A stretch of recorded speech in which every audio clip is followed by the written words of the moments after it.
Today we will talk about the diabetes mellitus. Diabetes mellitus is a chronic metabolic disorder characterized by the persistent hyperglycemia due to the defects in the insulin secretion or the insulin action. It affects carbohydrate, fat, and the protein metabolism and is a major cause of morbidity and mortality worldwide. Early recognition and management are essentials to prevent the complications. Now we will talk about the types of the diabetes mellitus. The main types are the three: the type 1, the type 2, and the gestational diabetes mellitus. The type 1 diabetes mellitus is the autoimmune destruction of the pancreatic beta cells, and there is the absolute insulin deficiency. This type is common in the children and the adolescents. There is the genetic susceptibility of the HLA-DR3 and the HLA-DR4. Type 2 diabetes mellitus is actually because of the insulin resistance or the relative insulin deficiency. This type is common in adults, increasingly seen in the children due to obesity, strong association with the obesity, metabolic syndrome, and the sedentary lifestyle.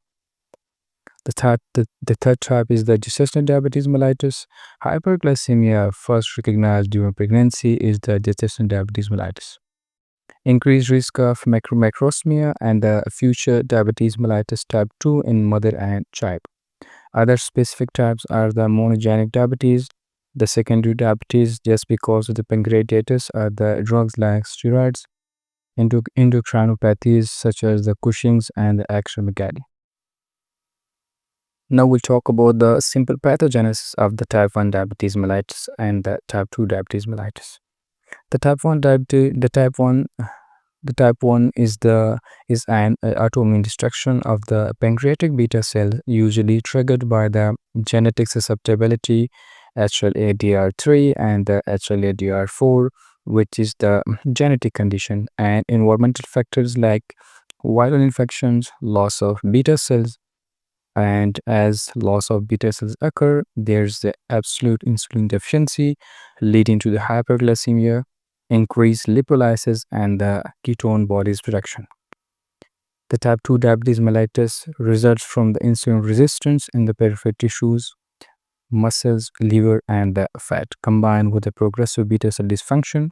Initially, the pancreas compensates by increasing insulin secretion, but over the time, beta cells fail, hyperglycemia develops. Obesity, sedentary lifestyle, and the genetic predisposition are the major contributions. The clinical features: the classical symptoms are the polyuria, the polydipsia, the polyphagia, weight loss, which is more in the type 1.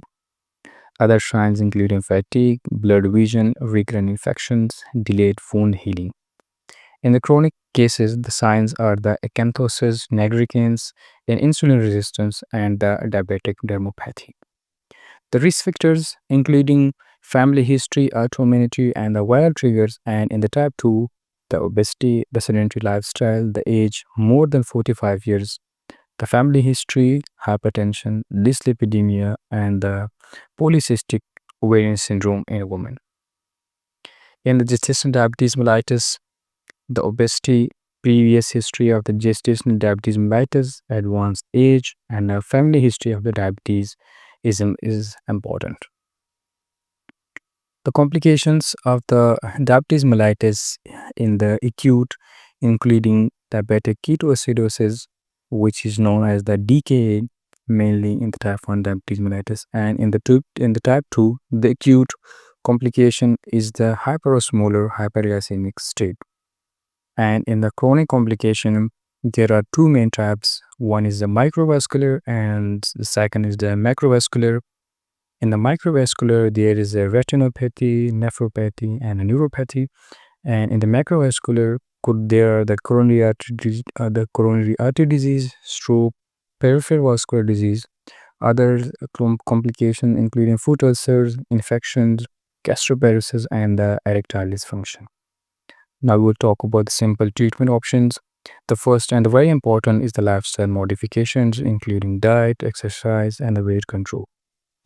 Pharmacological treatment is there for the type 1 diabetes mellitus is the insulin therapy, which is given as the basal, bolus, and the pump.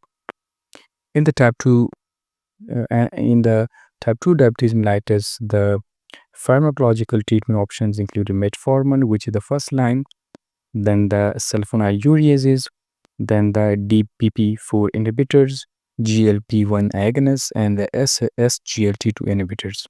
Insulin if needed. Monitoring, self-monitoring of the blood glucose, HbA1c every 3 months, prevention of the complications, BP, and the lipid control, annual retinal exams, foot care, and the nephropathy screen is important. So this was all about the diabetes mellitus.